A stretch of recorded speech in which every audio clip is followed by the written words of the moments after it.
सुनाई सतगुरु स्वामी कहत सुनाई। खोज करो निज नाम खोज करो निज नाम। सजो मन ये दुख सुख का धाम सजो मन ये दुख सुख का धाम। को तुम चढ़ कर अब सतनाम लगो तुम चढ़ कर अब सतनाम। कहते हैं सतगुरु स्वामी कहे समझाई, बार बार समझा रहे, पुकार लगा रहे, गुहार लगा रहे, चल उनकी बात तुम मान ले और असली अपने निज नाम की खोज कर कि कौन सा नाम तुझे पकड़ा कर सतलोक से मतलोक में भेजा गया। प्रेमियों जब की बात कोई नहीं पहुंची, सतपुरुष को चिंता हो गई, काल माया ने फंसा दिया, तो उन्होंने सम्राट सतगुरु को भेजा कि जाओ जाओ नाम को जगाओ, जगा कर वही जगाया नाम जीवात्माओं को पकड़ाओ और नाम जहाज लगा कर इनको जल्दी भवसागर से पार करके वापस घर ले आओ। ये आदेश सतपुरुष का, ऐसे नहीं अपने मन से गल्ला मचा दिया नाम दाना।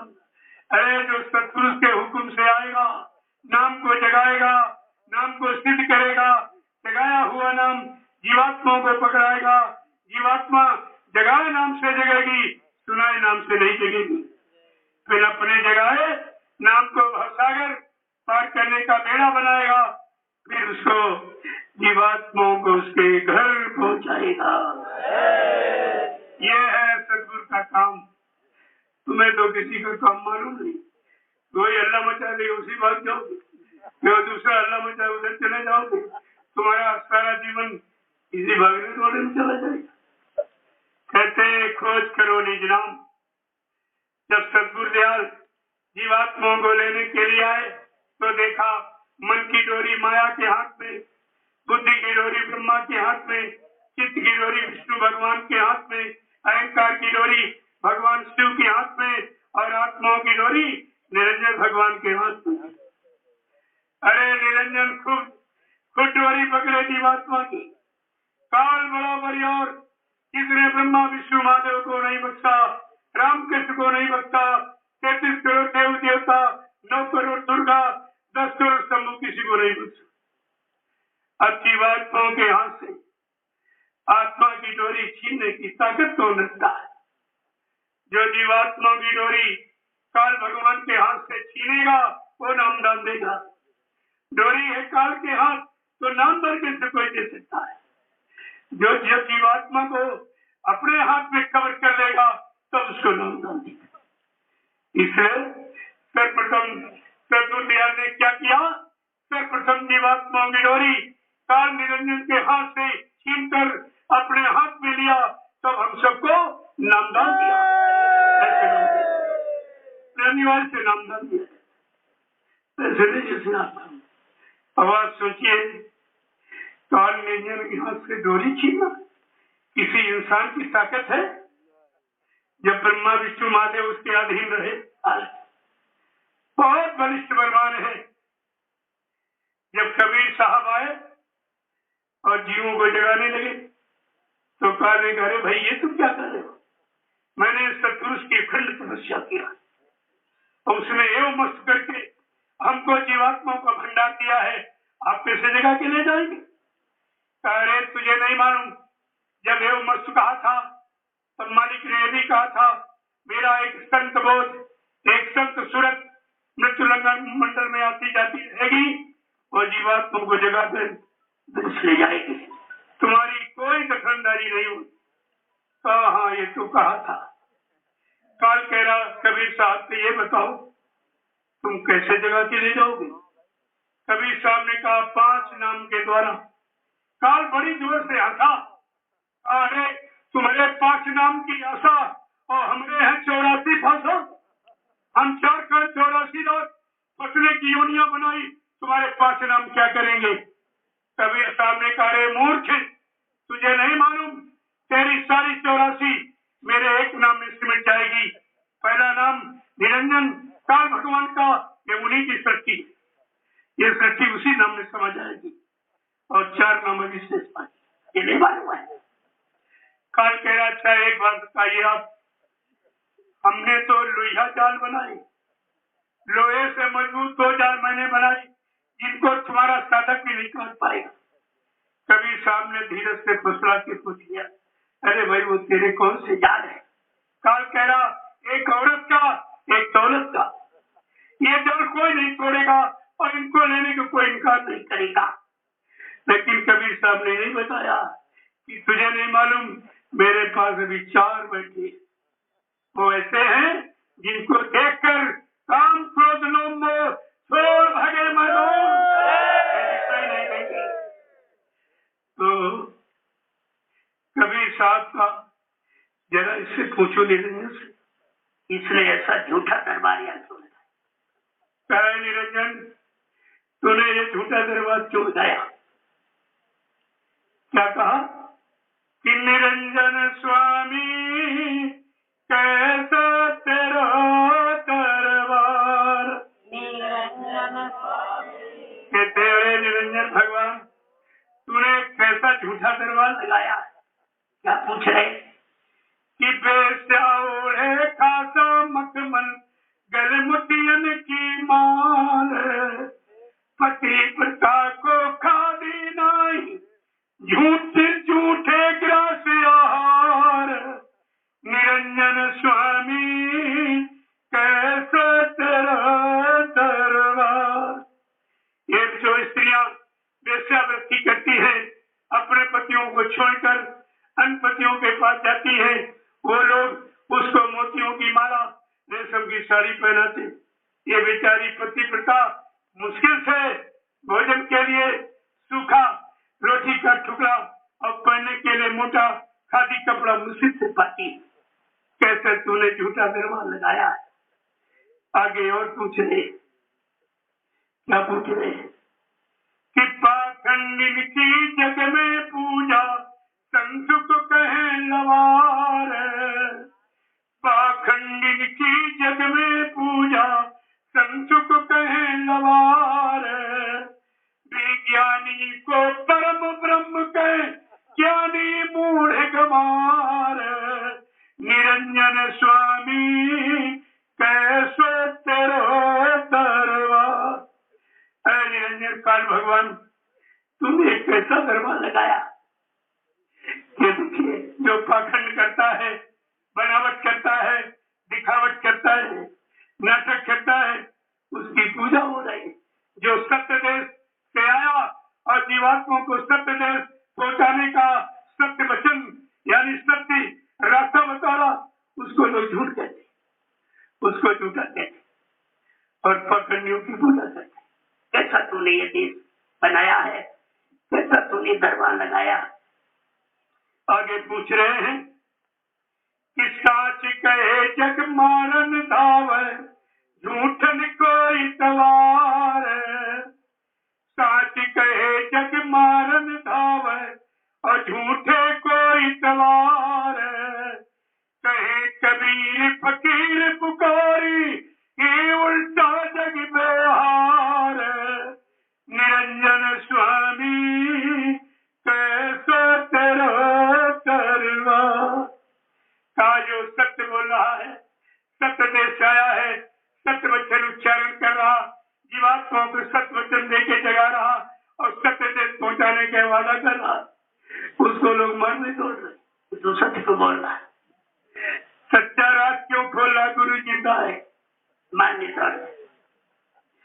ये देखिए आप, मैंने कहा जिंदा कहना अच्छा कि मुर्दा कहना अच्छा, ये भी नहीं समझ पाए। अगर गुरु को कोई जिंदा करा तुम्हें खुशी नहीं चाहिए भाई। अगर किसी का बाप खो जाए, उससे फिर कहीं चला जाए, तो तब समान जगत हो जाए। सब यानी जोशियों से पूछता है, मंदिरों मट्ठा टेकता है सब, तो वो ये कहता कि भले चाहे घर हमारी कमी ना आए, लेकिन ये कोई बता दे जिंदा है कि नहीं। अगर जिंदगी इतनी खुशी होती कि कहीं है जिंदा है, हमें बहुत खुशी है, लेकिन आज ये गुरु प्रेमी अपने गुरु को जिंदा सुन नहीं सकता। गुरु को जिंदा सुनना इनके लिए परेशान कर रहा है, तो ये जिंदा कैसे देख सकेंगे, जिंदे का दर्शन कैसे कर सकेंगे। ये तो ऋषियों के भी अब नहीं रहे, यानी गुरु इतना खराब, इसे जिंदा सुन भी नहीं सकते। देखना तो बहुत बड़ी बात, सुन भी नहीं सकते, इतना गुरु इनके लिए खराब हो गया। प्रेमियों, जिंदा कहना अच्छा कि मुर्दा कहना अच्छा, इतनी नहीं पहचान इनको नहीं। गुरु के प्रति हमदर्दी सब खत्म, एकदम दुश्मनी। पहले जब काफिला निकला तो साइकिल सवार अगर किसी मकान पर झंडा देखा बड़े खुश होते थे, मेरे गुरु भाई का मकान नहीं था। लेकिन आज प्रेमी हो गए, झंडा देख के जाओगे तो तुमसे पूछेगा तुम जिंदे में हो कि मुर्दे में हो। तुमने कह दिया जिंदे में, फौरन भगा देगा, फौरन भगा देगा, पानी भी एक लोटा आपको नहीं देगा। जिंदे में ये परेशानी हो, कैसी बुद्धि है, क्या आगे क्या होगा, इनका परिणाम कितना खराब होगा। ये अपने को आगे आने वाले समय में बाबा जी का शिष्य भी नहीं कहला सके। इन्होंने शिष्य कहलाने की भी अपनी सब मर्यादा खत्म कर दी है। तो एक मौका दिया गया है, सोच लो, समझ लो, अभी आपके लिए वक्त है, अभी वक्त है। गुनाहों से तुम तौबा कर लो, फिर न कहना कि हमने सुना था पैगाम नहीं। अभी आपके गुनाह पाप अज्ञानता को माफ करने का समय है। ये समय निकल जाने के बाद किसी की माफी नहीं मिलेगी। जब महाभारत में दोनों सेनाएं आमने सामने खड़ी हो गई, भगवान कृष्ण ने कहा अरे भाई संग बजा दो। कहा संग बजाने का क्या मतलब, लड़ाई होनी। कहा नहीं, ये लास्ट वार्निंग, अंतिम चेतावनी है। जो धर्म पक्ष में अब भी आना चाहता हुआ सकता है, लेकिन सवेरे जब लड़ाई शुरू हो जाएगी तो जात बिरादरी न तो रिश्तेदारी कुछ नहीं, लड़ाई है। ऐसे ये समय का संघनाद हो रहा। अभी जो गुरु पक्ष में आना चाहता हो आ सकता है, लेकिन कल जब कलयुग और सतयुग की टक्कर शुरू हो जाएगी तब आपकी कोई सुनवाई नहीं होगी, फिर आपकी सुनवाई कुछ नहीं होगी। ये है संघनाद समय का, एक चेतावनी है। आपको जलाया चिताया जा रहा और सबको बुलाया, मैं तो सबको बुलाता, मेरे यहाँ कोई किसी के प्रति राग नहीं, सब गैर नहीं, सब अपने हैं। ये भाव सबों में बनती है, कोई गैर नहीं, अपना है। एक ही गुरु परिवार है, एक ही गुरु है। गुरु ने एक ही पाठशाला में पढ़े, एक ही शिक्षा दी, मेरी में झगड़ा क्यों बात। मैं तो ये पूछा भाई किस बात का झगड़ा है, एक ही परिवार, एक ही गुरु। जब एक ही गुरु है, उसी गुरु की ये पूजा हो रही, तो सारे गुरु भक्तों को इस पूजा में शामिल होना चाहिए। और ये विरोध करते हैं। मैंने कहा भाई तुम किसका विरोध करते हो, अपने गुरु का विरोध करते। ये गुरु पूजा गुरु की है, पर उसका विरोध है। इन्हें कहा माफी मिलेगी, कौन माफी दे देगा। आपको सब विचार करना चाहिए। और ये धार्मिक पर्व है, क्या पूजा करने में कोई परमिशन लेता है? लेकिन मैं परमिशन लेता हूँ। मैं ये भी दिखा दूंगा इनको, प्रशासन शासन को, कि धार्मिक देश में धार्मिक पर्व पर धार्मिक प्रशासन है, सरकार, फिर भी हमको धार्मिक कार्य के लिए परमिशन लेना पड़ा। उसमें भी तमाम बखेड़े के लोग, हमने जोर लगा लो अगले जमाने। कब तक जोर लगाएगा? जग में देव गुरुदेव का झंडा लहर लहर लहराएगा। तुम्हारा विरोध कुछ नहीं काम करेगा। मेरे पास ब्रह्मास्त्र है, मैंने ब्रह्मास्त्र भी उठाया चलाया नहीं है, कोई इनके लिए रखा। जब कोई ऐसी व्यवस्था लागू करेंगे तो ब्रह्मास्त्र चला सकता। इनको नौकरी बचाना मुश्किल हो जाएगा। इनको पता ही क्या, ये समझते कानून को जानते हैं, इससे बगैर तो नहीं वाले। तुम्हारे पास केवल मानवीय कानून है, यहाँ तो ईश्वरी कानून है, ईश्वरी विधान भी है, जिसको तुम जानते ही नहीं हो। लेकिन जो सबके लिए आया है, सबको लाभ देने, सबको सम्मान देने, वो कभी ऐसे कार्य नहीं करता। जब आप मजबूर कर दोगे तो ब्रह्मास्त्र चलाना। मैं इसलिए इशारा करता हूँ कि अच्छे काम में सहयोग करना चाहिए। मैंने लोगों से पूछा, अधिकारियों से, कि मुर्गा काटने वाला, मछली काटने वाला, बकरा काटने वाला, अंडे फोड़ने वाला परमिशन देता? चोरी करने वाला, डकैती डालने वाला, कत्ल करने वाला परमिशन देता है? परमिशन कभी तुमसे? आज मेरे धार्मिक देश, ये नैमिषारण्य धार्मिक तपोभूमि है, उस पर मैं धार्मिक गुरु का पर्व मनाने आया हूँ, मुझको परमिशन लेनी पड़ी। आगे आने वाले इतिहास में सब प्रमाण प्रस्तुत कर दूंगा। मैंने पूरी फाइल बना रखी 7 साल परमिशनों की, कितने परमिशन लिए, कितने बाधाएं आई, कितनी दिक्कतें पैदा हुई, सब। और जिसने परमिशन उसका नाम पता सब लिखे बैठा। आगे आने वाले समय सामने पेश कर दूंगा। तुम हिंदू थे कि मुसलमान थे, तो तुमने धार्मिक पर्व पर अवरोध उत्पन्न किया था। ऐसा कुछ नहीं, बोल नहीं जाता हूँ, लेकिन मेरा भी वो सब कहने का समय नहीं है। हमको तो सबसे प्यार, सबका सम्मान करने का आदेश दिया गया है। मैं उसी आदेश का पालन कर रहा हूँ और सबको सम्मान देता हूँ। जो मैं सम्मान दे रहा हूँ हिंदुस्तान में कोई नहीं, जो ये काम कर रहा है हिंदुस्तान में कोई नहीं करता, किसी के बस की बात। ये मेरे चारों काम एक ही अद्वितीय है, एक शोभा यात्रा कोई नहीं निकाल सकता।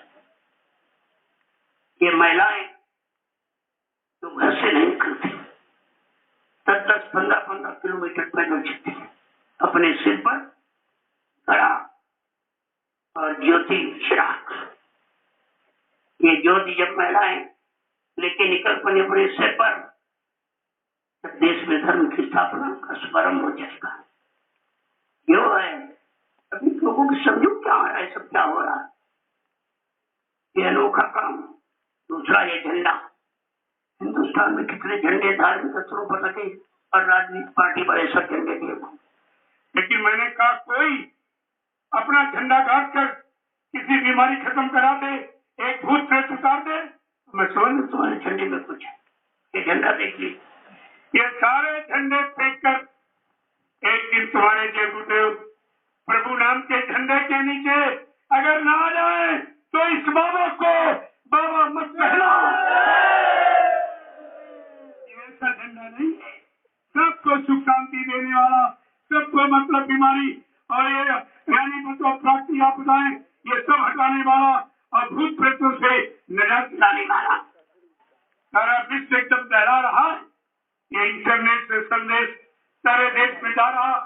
लोग सोच रहे हैं यहाँ डॉक्टर हार गए बीमारियों, दवा भी नहीं काम कर रही, वहाँ एक ऐसा झंडा गाड़ करके ये काम कराया जा रहा।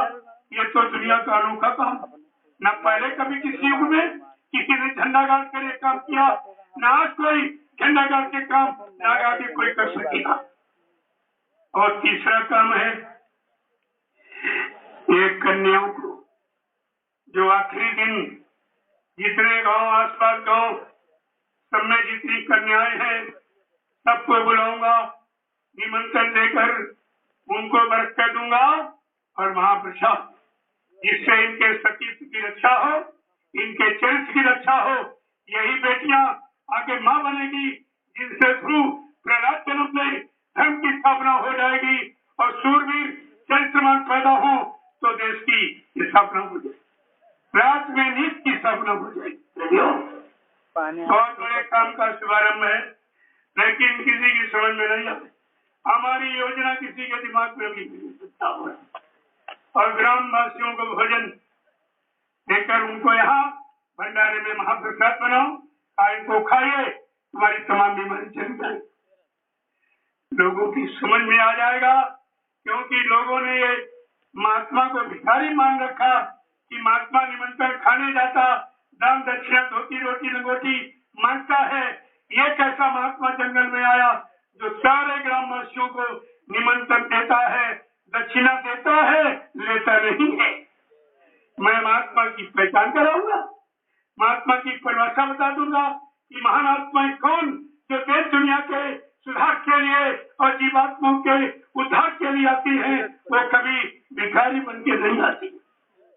मैं भी प्रमाण प्रस्तुत कर दूंगा। ये सब लोगों के लिए अनोखे बन अनोखा अनोखा एक कार्यक्रम है। तुम हिंदुस्तान में कहीं चले जाओ, क्या पत्थर का देवता हो और क्या जिंदा हो, सब प्रसाद लेने वाले देने वाला कोई। तुम प्रसाद का डिब्बा लेके जाओगे, तुम्हारा रखवा लेंगे, उसी में से निकाल के थोड़ा तुमको लौटा देंगे, लेकिन अपनी तरफ से प्रसाद कोई नहीं दिया।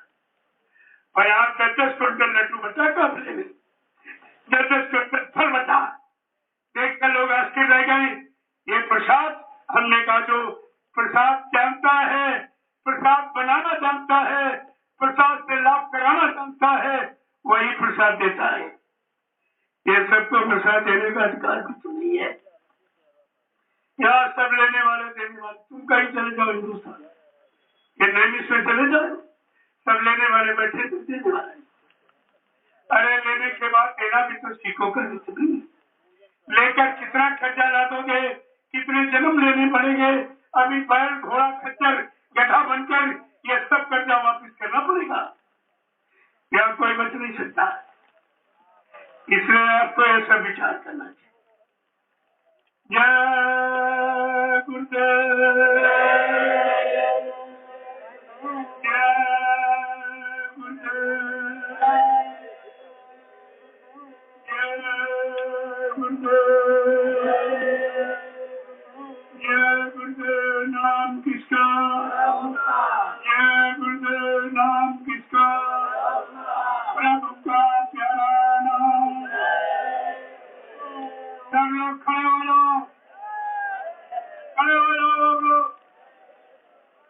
अरे ये बरसात हो नहीं बुलाई गई है भाई। कल पूजा है, कल है गर्भपुर पूजा, इसलिए आपको पहले से स्नान करा रही।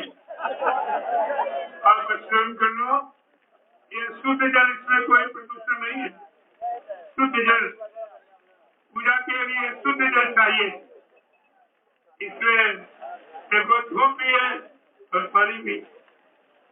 देखिए पहले कृष्णा देखिए, इसलिए आपको ठंडक, आप सत्संग सुन रहे हो, धूप हो जाती, गर्मी उमस हो जाती, परेशान हो जाते, तमाम बीमारी फैल जाती।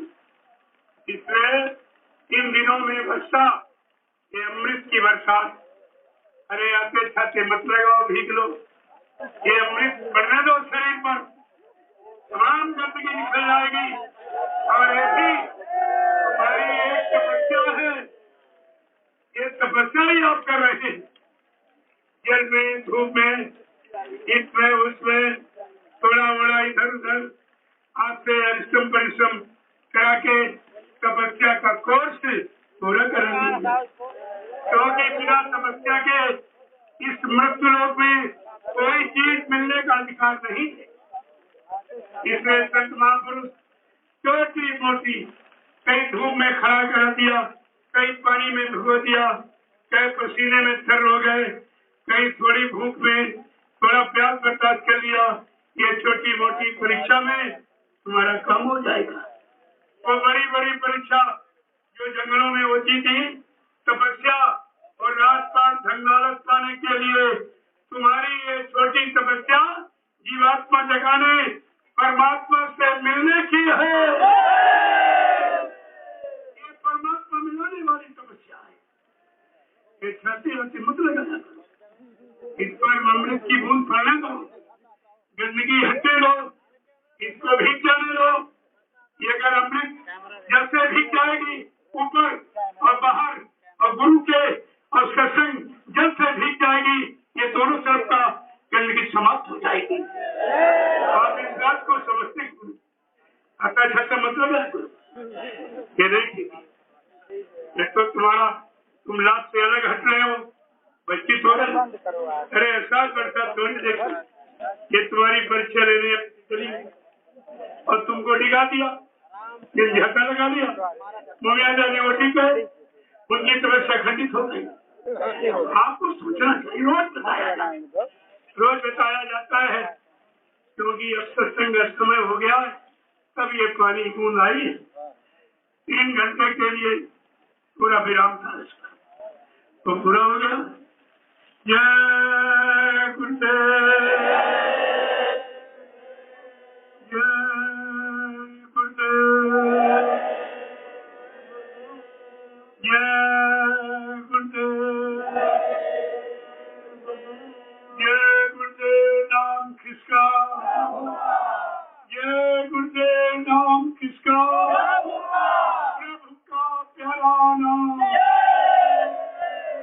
जोर से बोलो,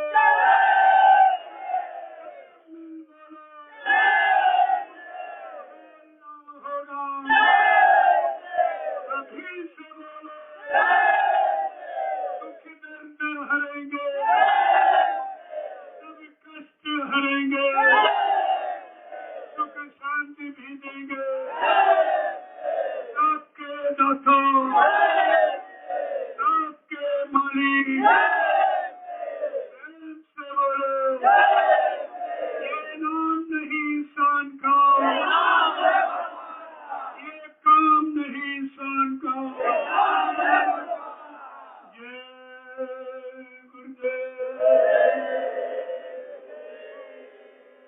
प्रेमियों, ये सब जानकारी समय से पहले आपको दी जाए।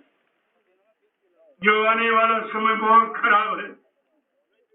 अभी आपने बीमारी महामारी कहाँ देखा? अभी आप खून खराबा कहाँ देखा? कत्लेआम, मारकाट, हिंसा, चोरी, व्यभिचार कहाँ देखा? बढ़ते हुए टैक्स और महंगाई अभी आपने नहीं।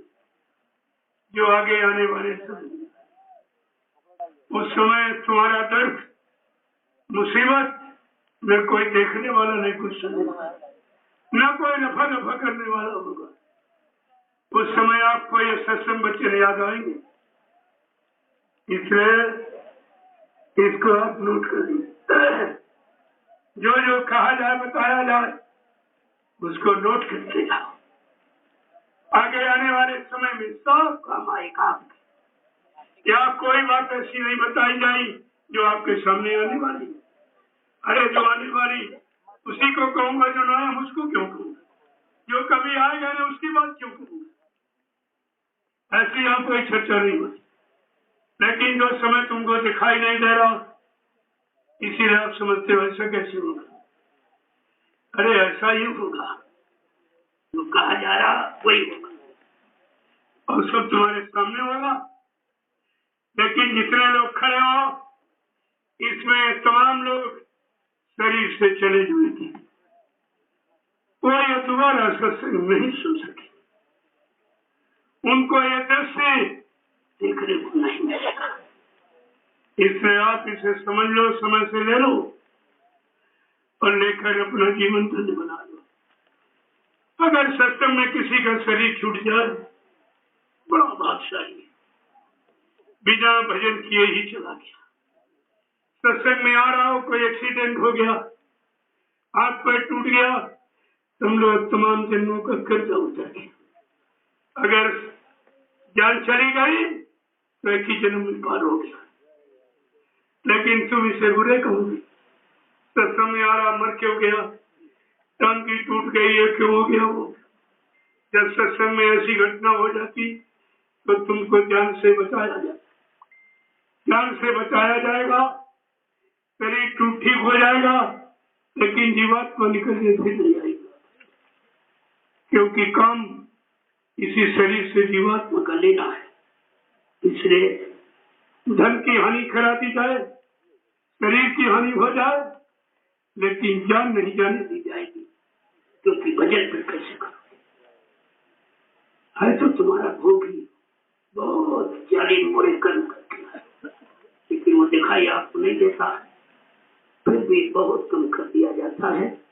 40 किलो का 39 किलो माफ कर दिया जाता, 1 किलो बचा। वो 1 किलो तुम्हारे बच का नहीं है, 1 किलो वो इसलिए रखा गया कि दोबारा फिर सीखो। अगर सब माफ कर दिया जरूरत रोज कर दिया, इसलिए कुछ थोड़ा बहुत भुगतान कराया जाता है। सत्संग में आने पर भी वो पूर्ण दया नहीं की जाएगी, नहीं आप कोई नहीं आएगा। ये बीमारी थोड़ी बहुत रखी जाती है, इसी बीमारी के सहारे आते जाते। जैसे डॉक्टर अगर पूरी बीमारी खत्म है तुम कभी नहीं जाओगे, तो थोड़ी बहुत बीमारी छोड़ देता, बीमारी के सारे आते जाते रहोगे और तमाम बीमारों को लेके रहोगे तो संख्या बढ़ जाएगी। अगर यहाँ लोगों की परेशानी दूर न की गई होती तो इतना बड़ा जनमत नहीं आता। ये सब करके अपना लाभ लेके आया, तुम्हारे पर बहुत दया की जाती, लेकिन तुम समझते कभी नहीं। दया कितनी बार तुमको बचाया गया, कितनी बार तुमको निकाला गया, कितनी बार हाथ पैर तोड़ के तुमको समझाने के लिए फिर खड़ा किया गया, लेकिन तुम्हारा मन तुमको निरंतर धोखा दिया करता। तुम महापुरुष पर भी छिप लगाया करते हो, ये नहीं किया हमारा, ये काम नहीं किया हमारा, ये काम नहीं किया। अरे वो तो तुम्हारा सब काम कर देंगे, तुम भी कुछ करोगे कि नहीं? तुम फिर क्या करोगे? अगर सब काम गुरु कर दे तो तुम क्या करोगे? तुम कौन सा काम तुम्हारे लायक? तुम्हें काम थोड़ी कराया था, हाजिरी दो बैठ के घर सुबह शाम माला घुमा दो और कान बंद कर। अगर भजन करने में सो गए तभी तुम्हारा मान लिया जाए कि तुम भजन में सोए हो, सत्संग सोए। अगर सत्संग आगे सो गए हो तो सत्संग में सोए हो। सत्संग का सोना भी आपके लिए अच्छा है उस सोने से।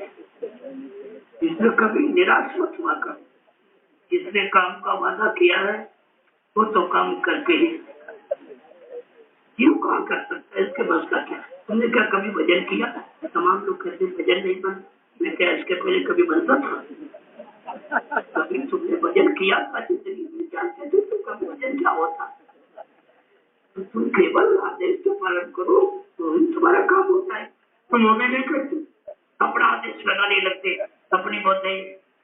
जब यहाँ की व्यवस्था की गई मैंने किसी को कुछ नहीं बताया, जो बताऊंगा तो मैं 4 नहीं 16 ने प्रचार करेंगे, अपनी बड़ा मान बड़ी से, और फिर तुम फंस जाओगे, तुम कर कुछ सकते रहे हो। तो मैंने ये कहा था 2-4 महीने से मैंने कहना शुरू किया कि नैमिषारण्य से मैं परिवर्तन करूंगा, बहुत व्यवस्था बदलूंगा, क्योंकि व्यवस्थाओं में बड़ी गंदगी आ गई, बहुत बदबू है।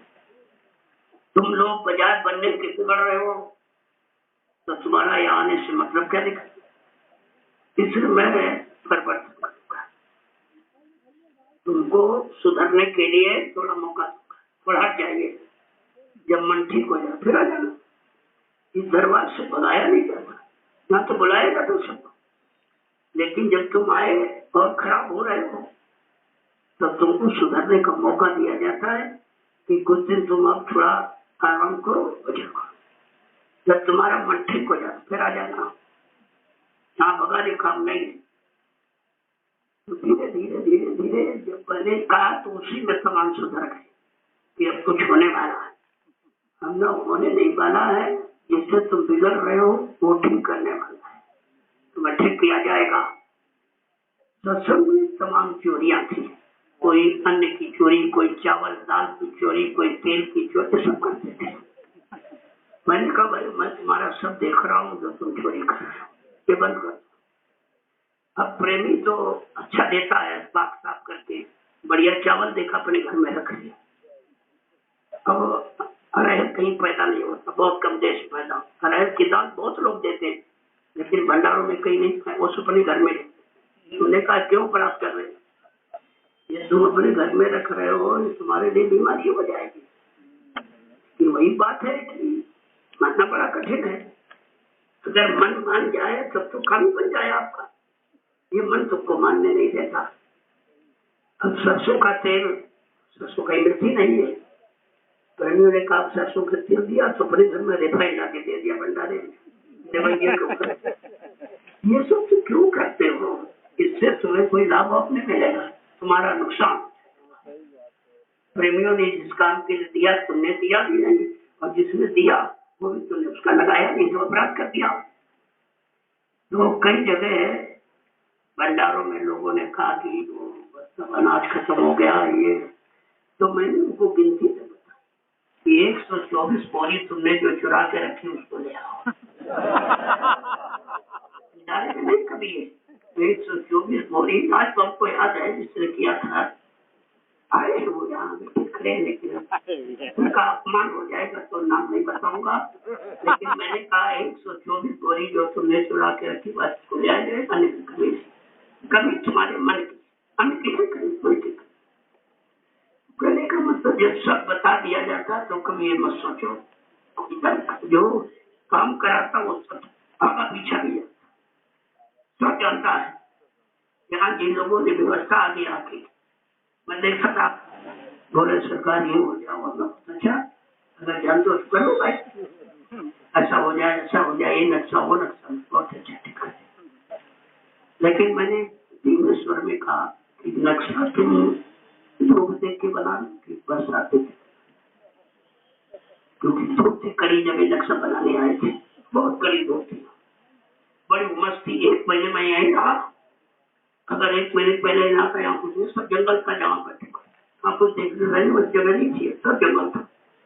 1 महीने बहुत इतना पसीना गिराया है कि एक जन्म में उनका काम हो गया। इसी से अरे सेवा का बहुत महत्व, इसलिए साइन बोर्ड देखिए क्या लिखा, तपस्या श्रमदान सेवा से। श्रमदान ही नहीं को तपस्या है, तपस्या का लाभ है। तो प्रभु ने बहुत मेहनत किया है। तो अब जब उन्होंने नक्शा बनाया बना दिया, भंडारी रात रुकने लगे तो जल देवता को निमंत्रण दे दिया, भाई तुम भी आ जाओ। सब लोग आ गए तो जल देवता पूरी तैयारी से आया कि यहाँ कमर तक पानी कर दिया, तो भंडारी सब पानी में तैरने लगे। हमने कहा तुम्हारा नक्शा कहाँ चला गया? तो मैंने इसीलिए वो टीला साफ करा, जैसे भंडार लगे तो टीला है, बहुत जंगल था, इसमें सैकड़ों टाली तो लकड़ी निकली। हमने कहा ये काम आएगी जलाने में, इसी साफ को ये बढ़िया। हम तो नहीं कहते हैं पीछे पीछे पता नहीं क्या है, ये टीला क्यों साफ करा रहे हैं, इसमें क्या होगा, इतना बढ़िया मैदान पड़ा है, वहां सब टिक जाएंगे, ये भंडारा वो भंडारा वो। अब जब वरुण देव जल देवता ने जब दया कर दिया तो सारे भंडारे पानी में तैरने लगे, फर्श उठा के वहीं पहुंचते। वो स्थान देखिए आप, कहा वो पानी की व्यवस्था हो जाए, वो जलकल विभाग आ जाए, बड़ी अच्छी बात भाई सोचे तुम्हारी, बुला लो। कोई भी जल की व्यवस्था उनकी ठीक, एक भी टूटी नहीं करना। अरे इसकी क्या जरूरत है? हम तो हमेशा से कार्यक्रम कर रहे हैं, मुझे सब मालूम है। हमारे यहाँ से टैंकर आ गए तो क्या किया, टूटियां लगा दी। टूटियां लगा दोगे, जिसको दरवाजे पर पानी मिलेगा वो 1 बाल्टी के लिए 10 बाल्टी पानी पिलाए तो उपयोग करेगा। और जिधर भंडारा का मुख है जहाँ लोग भोजन करेंगे लेटेंगे, तुम्हें टूटी लगा दी, वही टूटी खाली धोएगा और वही ये सब चावल दाल जूठा पड़े तो बदबू वाली लगेगी। तो ये भी नहीं मालूम है तो विभाग क्या ट्रेनिंग पाए, वो सब खत्म हो गया। कहने का मतलब है तुम अपनी बुद्धि मत रखो।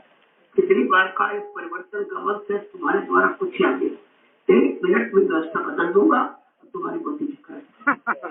कोई ऐसा काम मत करो जिससे संगत के धन का नुकसान हो, वो भी एक अपराध है, वो भी अपराध है। अगर संगत के धन का दुरुपयोग हुआ तो सबसे बड़ी सजा है उसकी। तुम्हारे घर में अमीरी कभी देखने को नहीं मिलेगी, समझ लीजिए आप। संगत के धन का दुरुपयोग बार मैं कहता हूँ कि सनी का धन, गुरु का धन है, ये खून समझो इसको। सनी के कमाई के 9 अंगुल दान और भजन करे तो ऊपर है, नहीं तो भरा आंख। लेकिन ये कान से सुनते वो कान से निकाल देते, क्यों ये सुनते ही नहीं। जब सत्संग होता है तो ये सब पीछे बैठते सोने के लिए, वो समझते इनको दिखाई नहीं देता, चश्मा लगाने लगे कब निगाह हो गई इनकी, लोग दिखाई नहीं दे रहा तो सोचते पीछे सोते नहीं। और भंडारे में लोग बढ़िया भोजन बना खा कर्जा अदा कर रहे हो, कितने जन्म लगे भोगने में तुमको पता नहीं है। तुम्हारी चालाकी होशियारी यहाँ कुछ चलने वाली नहीं है। ये दरबारी ऐसा, क्योंकि ये पुराने मथुरा के चोर है। मथुरा बड़े ट्रेन नहीं, झूठ बोलने में, चोरी करने में, हेरा फेरी करने में बहुत ट्रेन है। ये 60 साल ट्रेनिंग पाए और होशियार है, इनको कोई जल्दी पकड़ नहीं सकता। 60 साल की इनकी ट्रेनिंग है मथुरा के। अब ये जो जो कर किया तो भी तो कर सकेगा। चोर करी चोरी चोरी की टारा फेरी नहीं छोड़ेगा, कुछ न कुछ करता है। भंडारों में होगा, धीरे धीरे धीरे धीरे मार खाते तो ठीक हो जाएंगे। बात रुको, यहाँ अभी टिकेगा। इतना बड़ा जनसमुदाय देख लो, 1% भी कोई सत्संगी भी नहीं है। जिस दिन सत्संगी बन जाओगे तुम्हारी सारी इच्छाओं का दमन हो जाए, कुछ नहीं। एक निशाना तुम्हारा हो गया, बिल्कुल दिखाई नहीं देगा। हम तो सब दिखाई दे रहा है। अभी तो गुरुद्रोणाचार्य ने जब पूछा, अलग अलग शब्द यही बताया कि हमको आप भी दिखाई दे रहा, हमको पेड़ भी दिखाई दे रहा, हमको चिड़िया कर बैठा। लेकिन अर्जुन से कहा, अर्जुन तुम्हें की आंख को निशान लगाना, बोलो क्या दिखाई देता। गुरु महाराज थोड़ा ठहर जाइए। जब निशाना साध लिया तो गुरु जी हमको केवल चिड़िया की आंख दिखाई, ये है निशाना। अगर तुमको हर स्थिति में, हर सेवा में परमात्मा दिखाई देने लगे, आपको काम शुरू हो। लेकिन स्वार्थ पहले देखती कि आमदनी कैसे होगी, इसमें पैसा कैसे बचेगा, इसमें ये कैसे बचेगा, ये कैसे होगा, ये हिसाब लगाने में सब पड़े। इनको अपना हिसाब नहीं मालूम कि जितना कर्जा अल्लाह दे उसमें से खत्म हुआ नहीं और ये क्यों बढ़ा रहे हो। तो पहले वाला इनको दिखाई नहीं देता। मैं बार बार इसीलिए सेवा में लगा ताकि अपना कर्जा चुका लो, मैं अपना कर्जा चुका लो। ये चुकाने की जगह और बढ़ाते रहे, चुकाते उगाते रहे, कुछ तो नहीं रास्ते करेंगे, कोई ना कोई तरीका निकालते जरूर है। मैंने कहा सेवा हमारे हाथ में नहीं था। अब जितने कमीशन एजेंट से बड़ी चिंता हुई, क्या कर दिया इन्होंने, सारा व्यापार हमारा खत्म कर दिया, सारी दुकान हमारी खत्म कर दी। अब पैसा वहाँ जाएगा नैमिष में, नैमिष में जाएगा। तुमने कार्यक्रम तो नैमिष में तुम्हारे घर में छोड़ी नहीं, जहाँ कार्यक्रम है वहाँ जाना। मैं तो अपने आसन तो नहीं बुला रही, हमारे आसन ले आओ। पर उनको ये चिंता इस बात की हो गई और मैं ये सब चोरी यहीं से खोल दूंगा। अगर इस साल कार्यक्रम में इतना गंदा बचा, इतना रुपया बचा, तो पिछले साल वाला कहाँ गया, क्योंकि पिछले साल में इतना बड़ा कार्यक्रम नहीं था, वो कहाँ चला गया। क्योंकि अभी तो मेरे हाथ में किसी ने अनाज न दिया, न तो फिर कार्यक्रम में नाम। अब की बार ये प्रेमियों भी इतनी छोटी सेवा हिंदुस्तान में कोई नहीं रखेगा। 2 किलो अनाज 25 रुपए गरीब से गरीब दे सकता है। ये जब इन्होंने सुना तो उनके दिमाग में एकदम ये क्या कर दिया, बहुत छोटी सेवा रखी। तो हमने कहा इसमें तुम्हारी बचत नहीं, तुम्हारे लिए कोई गुंजाइश बचने की नहीं थी। तुम कह रहे हो भाई 2 किलो अनाज की जब रोटी बनेगी तो रोटी बनकर तैयार खाने योग्य जब होगी, जब 25 रुपए इसका खर्च तो कितने के लिए खा लो। आपको चावल चाहिए, दाल चाहिए, सब्जी चाहिए, तेल चाहिए, मिर्च मसाला चाहिए, लकड़ी चाहिए, तो 25 रुपए में 2 किलो की रोटी तैयार हो पाएगी। तो हमने अपने लिए काम माना, तुम्हारे भोजन के लिए तो कहा, तुम्हारे भोजन की सेवा तेरा सुख। अब इस पर लोगों ने काम दिमाग दौड़ाना शुरू किया। इतनी सरल सेवा कभी नहीं रखी गई। 2 किलो अनाज जिससे क्या होगा, उससे क्या होगा, संगत का तो काम चल जाए, लेकिन तुम्हारा संगत का पेट भरेगा, तुम्हारा पेट संगत की जेब भरेगी, लेकिन तुम्हारी जेब नहीं भरेगी। ये उसके लिए किया गया। अभी और बहुत से तरीके हैं, हम तुमको मजबूर लाचार कर देंगे अध्यात्म में खड़े होने के। हम तुम बढ़ते जाओगे, कितना स्वार्थ पकड़ोगे, स्वार्थ के सारे रास्ते तुम्हारे खत्म हो जाएंगे। तो फिर शुरुआत है, शुरुआत में सब इधर उधर होने लगे। से भाई अरे परमात्मा कमाने आए हो तो सोचो संयोग होने लिए प्रेमी तो सब तो देखा, अगर मैं खरीदूं यहाँ डालिए 1000 रुपया भी डाल, लेकिन इसका होगा क्या, हम क्या करेंगे इसका। जब मैं मना करता हूँ तभी प्रेमी को 1 रुपया, कोई 10 रुपया, कोई 20 रुपया, 50 रुपया दे रहा, उसी से सब काम, सारा प्रचार मैंने हिंदुस्तान में कर दिया उसी से, और उसमें 1, 2, 4, 10 भी दिया, उसमें भी बच गया। तो ये सेवा का राज खोलूंगा। जो 50 साल तुमने 4, 4, 5 अंकों की सेवा मथुरा में नहीं हो, कहाँ चली गई, कहाँ चली गई वो। कौन सी तुमने मकान में बना दिया प्रेमियों के लिए, क्या व्यवस्था। दूसरी बात नहीं, वो आंकड़ा ऐसा है उसमें सब बच जाएंगे, उसमें घेर ही ऐसा, वो ऐसा घेर है, छोटा बड़ा कोई नहीं। तुम्हारी चला की होशियारी यहाँ को चलने वाली नहीं है, इसलिए जाग जाओ, चेत जाओ, होश में आ जाओ और परमात्मा बनाना शुरू करो, चाहेगा आपकी तो क्या होगा। छोटी छोटी बातें भी तुम्हें तुम्हारे सामने मुझे नहीं समझ पा, तुम बड़ा कैसे समझो। भाई सचिव आने का, सचिव बुलाने का छोटी मोटी व्यवस्था होगी, तुम्हें छोटी छोटी व्यवस्था नहीं समझ पा रहे, जितनी बड़ी व्यवस्था परिवर्तन कैसे, तुम्हारे में परिवर्तन पहले होना चाहिए ना, तुम्हारी नियत में, तुम्हारे खान पान में, भाव विचारों में नियत सब पहले परिवर्तन हुआ, तब तुम परिवर्तन देख पाओगे। अगर तुम्हारे अंदर कलयुग बना रहा तुम सजीव नहीं देख पाओगे। इस कलयुग को भगाइए, हटाइए, ये चल कपट बेईमानी तो कलयुग है, जो तुम्हें सिखाया तो तुम परमात्मा में सब करते रहे। सब देख रहा हूँ मैं, रात में निकलता हूँ सब सोचता हूँ, सब भंडारों में देखता हूँ कि भंडारे बना के रखा, अब भगोने में बहुत तेल, एकदम मिर्च मसाले सब, कभी मना किया जा रहा है जैसे, या तो ये बात नहीं अपने लिए बनाते होंगे, प्रेमियों को सादा खिलाते अपना ही खाते, ये सब ऐसा नहीं है। यहाँ वैसे ये तमाशा नहीं लगा दिया गया, सब तरह से तुम्हारी देख रेख है पूरी।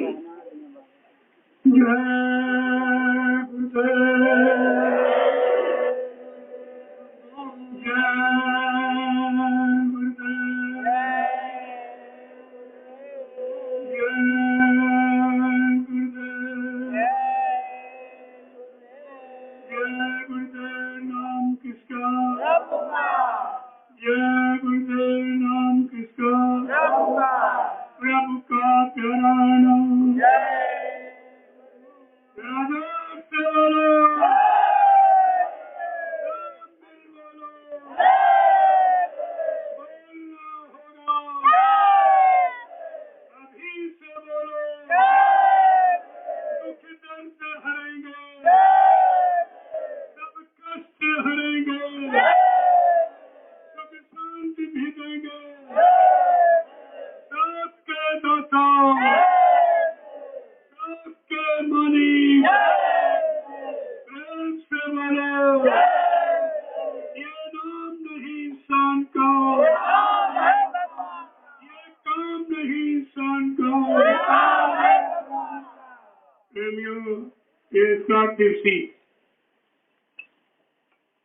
जीवन रक्षक गुरु पूजा महान पावन पर्व,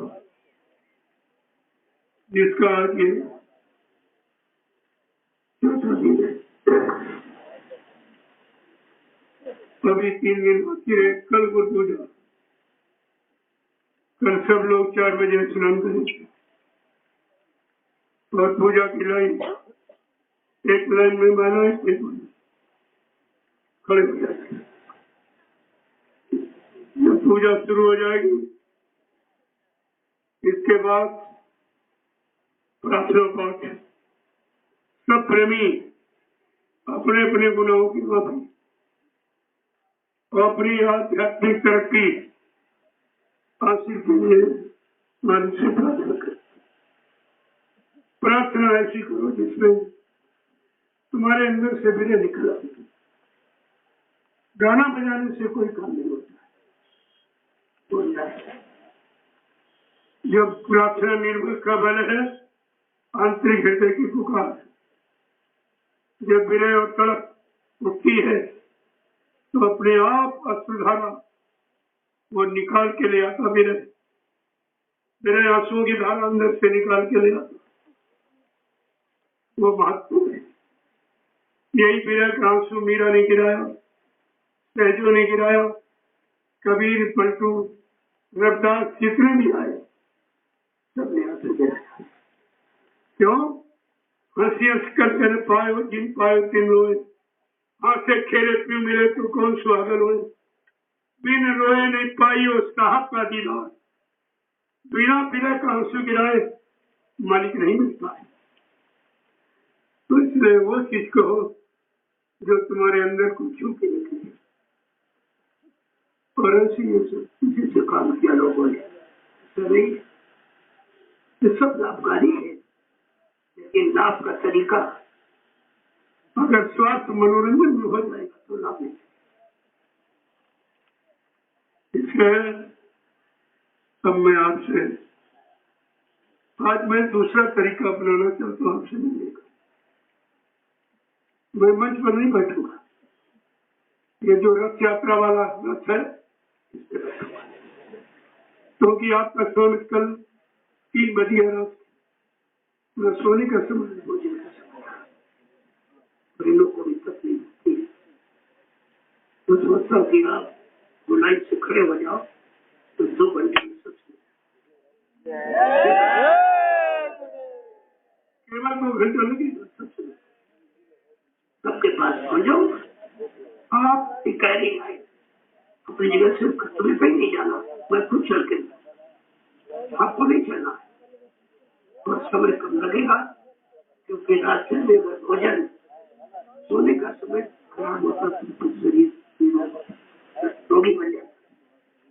ये चीज करना तो मैं 3 बजे थोड़ा बहुत इंतजार करूंगी, इसके बाद आपकी निगरानी बड़ा जरूरी है। कहाँ कौन सो रहा है, कैसे मतलब है, तकलीफ है, परेशानी है, कोई भोजन मिला कि नहीं मिला, सब जानकारी है। तो आप थोड़ा बुलाई से खड़े हो जाइए, बीच में रात एकदम घूमता घूमता सबसे कोई आपको तकलीफ किसी को नहीं होगा। तुमको भी ज्यादा खड़ा रहना नहीं पड़ेगा, जागना नहीं पड़ेगा, दौड़ना भागना नहीं पड़ेगा, केवल अपनी जगह खड़ा होकर बैठूंगा। 2 घंटे में सब चलेगा। बड़ा सरल तरीका है,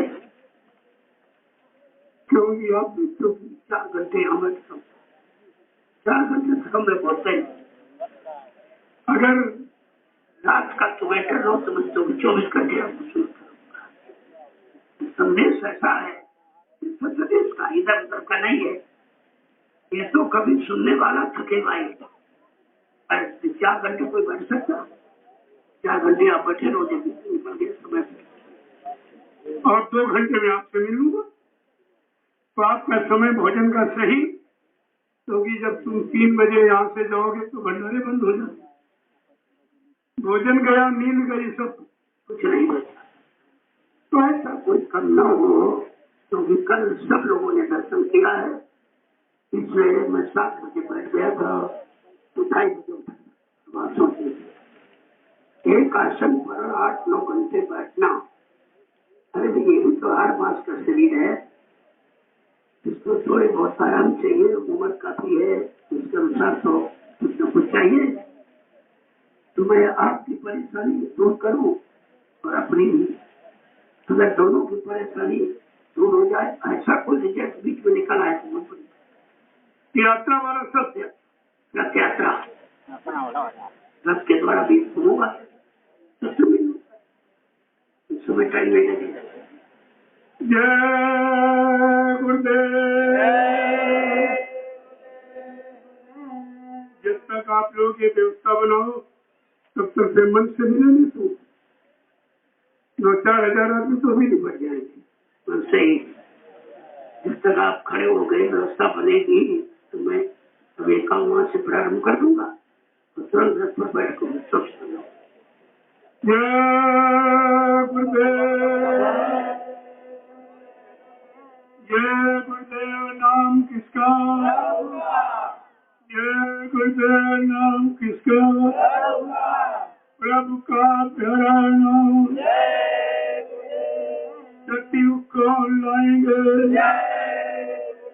विश्व में शांति शांति कौन लाएंगे? जन जन में शांति प्रेम कौन लाएंगे?